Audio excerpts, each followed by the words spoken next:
Isn't it funny, like this we talk about when you're editing? Yeah.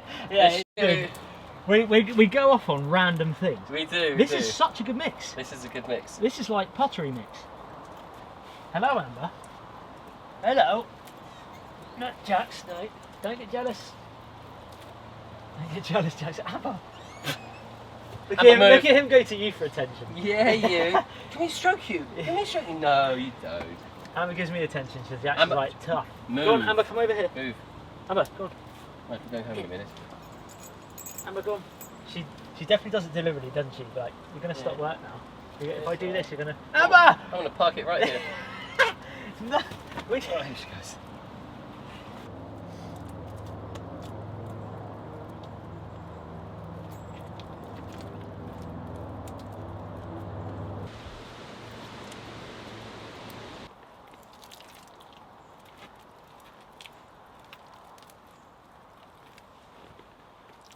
Welcome back to the Roundhouse. This is episode 7, I believe, and we are carrying on with the clay. Fingers crossed this is the last of the difficult clay work, the labour-intensive clay work that we've been doing. So this episode was all about finishing the interior of the walls. Dustin's just behind me. We've got another probably 2 panels left. Well, 1.5 panels left to do. Yeah, one big panel. We're so close to it, and we've got some food to cook up as well. Once this kind of clay foundation is done, it's on to the big job, the roof, which is going to be so fun. We can't wait to get the thatch up there, and I'm sure you guys are looking forward to that part of the series as well. So stay tuned, and thanks for joining us on the adventure.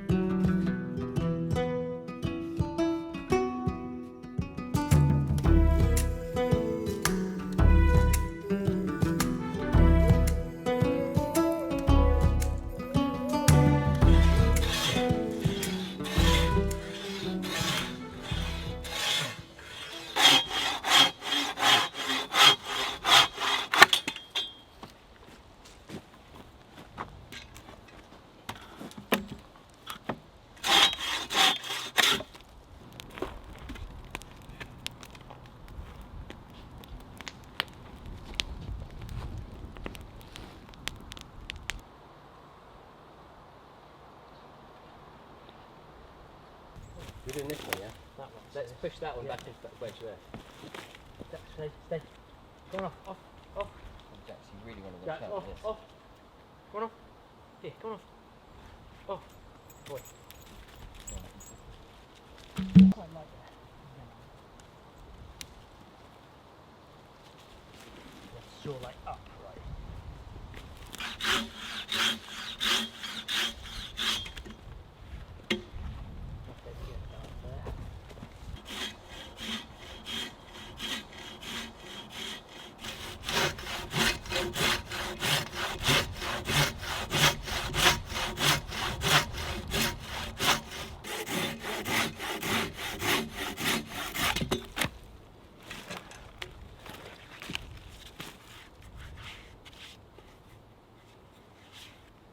God, look at that more.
So we are taking a break from doing the clay work because we've been doing it for the last few episodes.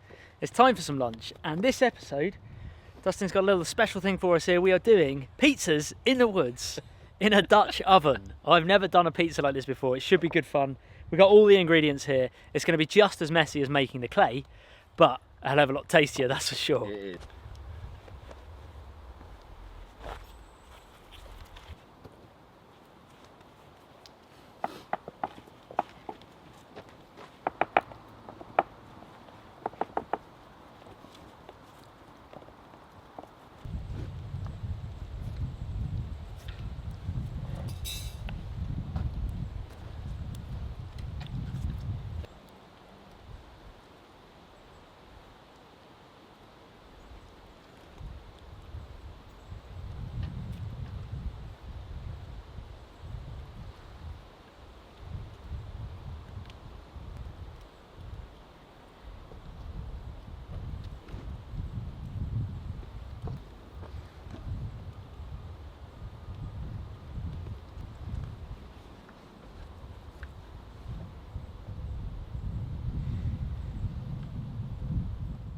This is our pizza. We cut off a piece of cedar earlier on, just off some logs that had been cut down. So we used the silky to get some little discs off to prepare our pizza. Got some flour in there. Dustin had made this pizza dough mix at home.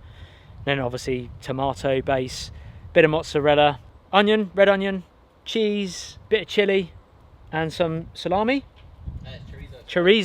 Chorizo as well, so a nice little bit of tang to it as well. Oh, this is going to be good, and then we're going to cook it in a Dutch oven like this. What I've done is I've folded my pizza to a kind of calzone style. It doesn't look pretty, but it's going to taste just as good. Folded that up. I've got that on a cut out pizza tray which I cut out back at home. The wife's not going to be pleased because she doesn't know. And that, I need to raise that off a Dutch oven. We're using the Petromax Dutch ovens. Myself and Dustin have been using them for years. Petromax gear, it's really good. Cast iron Dutch oven here. Put this little camping stove kind of to raise up this platform, so that's in there like that. Otherwise the pizza's just going to burn and stick to the bottom. Trying to create an oven like atmosphere down there, so that should sit hopefully on top like this. That sits on top, then we got the lid on, and we created basically an oven, which is why it's the Dutch oven. So that sits there, and then we put coals around the side, underneath it, on the top. It's ready to go, and it'll just create that oven sort of environment. I'm looking forward to tasting this.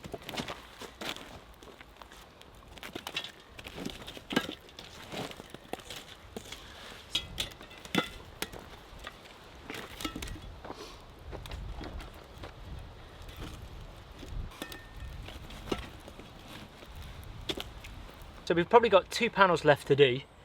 On the last panel we're going to save from this episode and do it the next episode, because what we want to do is try the more ancient technique of using animal dung in the mix to see how it binds and whether it will crack as much as some of the other walls. But so far there's cracks all over, which is going to be completely inevitable where there's so much moisture. We don't know the exact mixture to put with the clay. We don't have sand. We're using ash from the fire where we can. And we've got straw as well, but there's always going to be cracks, especially as we're doing this in summer and there's such a fluctuation in temperature at the moment that's the properties of clay. It's just going to dry really fast, crack, and then get rain on it and things, and it will just get into the gaps and change it all. So it's interesting, we're learning, and it's great to finally see the inside with clay on and not sticks. It actually starts to feel like a proper home. So we've been learning tons along the way here. The dogs have been good, haven't you? You've been a good boy.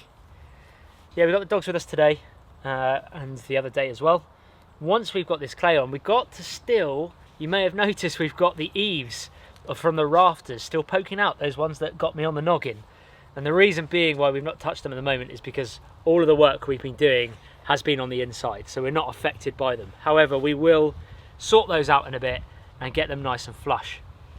Yes, hello Amber. Hello, you're wanting pizza as well, aren't you? We're all wanting pizza. It's 4 o'clock in the afternoon and we haven't eaten lunch, so yeah, we're all hungry. Quick pan of the inside. I like that you can see the exposed wall posts there and beams. And this is where we've been working today, so you can see the difference. There's the older clay that's cracked. There's the new stuff which has been put on today. Now with these gaps down here, you'll see that what we could do is stack clay underneath and build up, but structurally that won't be so good. So what we're going to do is just weave small sticks in and out, just so that we don't have to use as much clay. Otherwise we've got to find even more clay to build up there. So in order to use less clay, we just weave a few sticks in there, in those last two, and then they'll start to look like the gaps over there. But look at this, this is really coming along now. Still got a couple of battens in the roof to sort, and we've got to sort all this roof out before we put the thatch on. And we're going to take that hazel ring out. That was just a support ring. Got to fix that roof totally before we can, and the odd batten that you can see that's not there. So when we leave the camp, we tend to put a tarp over it, the clay, just so that it doesn't dry so fast. It keeps the sun off it, doesn't crack it, allows to keep that moisture in just for a bit longer. The slower it dries, I think, the better from experience. But you can see where we've pushed it through here from the other side, and that's yeah, it's all starting to come through now. And that clay just sits inside. You push it in those gaps and it sits inside the wattle and sets like concrete, really. It's a very cool, old school, ancient technique that's still used today. Oh yeah, busted. I know what you're looking for. Shacks. Pretty interesting on this. I want to say it's a larch tree. I can't quite tell at the moment, but it looks like larch to me. Look at that, where it's repairing the wound on the tree. All that resin that's coming out, and you can see where it had done previously here. It's protected the joint, and that's what this kind of white wax-like substance is. Very, very sticky, but it's highly flammable. And you can melt this back down again and it goes to a black liquid, and you can use it for primitive glue and things like that. I've done it in a few videos. I'll put some links in the description.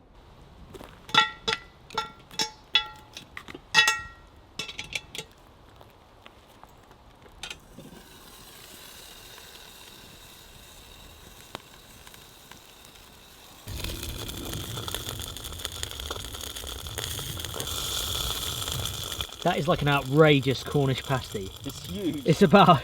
I'd win competitions with a Cornish pasty that big, wouldn't I? That is a beast. That's a big Dutch oven as well. Dustin's nailed it. Look at it. Oh, that's looking good, mate. It looks so good, doesn't it? That is looking really good. And that is the end product. Ooh, it's turned out all right, hasn't it? It's turned out pretty good, given that I totally screwed it up and this was actually a bodge job. I said to Dustin, we were meant to make it on top of these, right? Dustin was saying, make it on top of those. I completely forgot. I was making it straight on the log, and as with any pizza, once you've kind of made it, it's so hard to lift it can't, off without it just collapsing. It's just going to go. So I was like, why don't we just fold it? Why don't we just fold it into a calzone? And look at that. That's bigger than my head, that calzone. It's just going to be so good. It's like perfect. This is calzone, and this is a what you could call a traditional pizza. But yeah, great job with that. I've never done a calzone in the woods before, but you know what? I think I might have to try it next time. Tell you what a winter dish that would be. Like a thick calzone full of absolute tons of food. Absolutely. Just right. Cannot wait. I'm hungry. Let's tuck in. Let's eat these. Look at that. It's like a frisbee, that thing.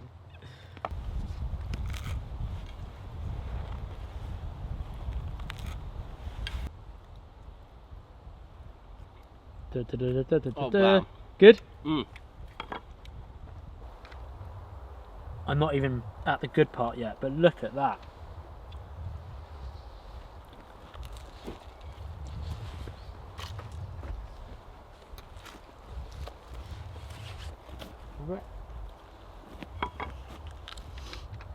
Good way. So it's got to the stage where I can actually eat the calzone just straight from my hands now because it's cooled down. But look at that. Yummy. Yummy. Eat me. Mm. Not too burnt on the underside, look. Just where I raised it off, I obviously raised it up on the right level to not burn the bottom of it. Slight bit of burning on the edge, but I'm impressed with that. I'm impressed. So myself and Dustin have been talking. We were saying this is the first time we've pretty much done pizzas out in the woods here. And it got us thinking, we've got so much clay here, maybe we should build a pizza oven. Mm. We've got lots of clay, we've got lots of resources. We might have to bring a few bits in to make the pizza oven completely, hopefully not crack like the walls here, but just to make it more efficient so that we wouldn't have to keep putting clay on top of it. We'll have to get a lot of sand. We'll have to buy sand. We're going to have to get sand because there's no sand here, it's just clay. Because the sand's really going to help reduce the cracking. Yeah. As well. But it's a great idea. So let me know what you guys think. Would you guys want to see a pizza oven here? It's not not part of the Celtic Roundhouse series, just a separate little project on its own. Let us know, because if so, we'll crack on and build one. Well, that's the end of the episode. It's been a bit of a short one. Apologies for that. Actually, I'm not going to apologise because we've had fun. We've put more clay on the walls. It needed to be done. The inside of the roundhouse is almost finished. Like I say, we've got one more panel to do, and then it's the big job. It will be the roof. Awesome dish today. Absolutely loved it. A bit of clay. Pizza in the Dutch oven. You can't go wrong. If you want to know the recipe for that pizza that we cooked in the Dutch oven, head on over to Dustin's channel, Bushcraft Tools, watch his video, I'll put a link to it below, and he will have the full recipe in that description. Also, if you're looking to help support the channel a little bit further and you want to come and join Bushcraft Brotherhood, there's links to all the Bushcraft Brotherhood's merchandise in the description below. Thank you so much for watching, guys, I appreciate it, and we'll see you in the next episode. Smoothes gefixed, Howie. Take care, bad nature.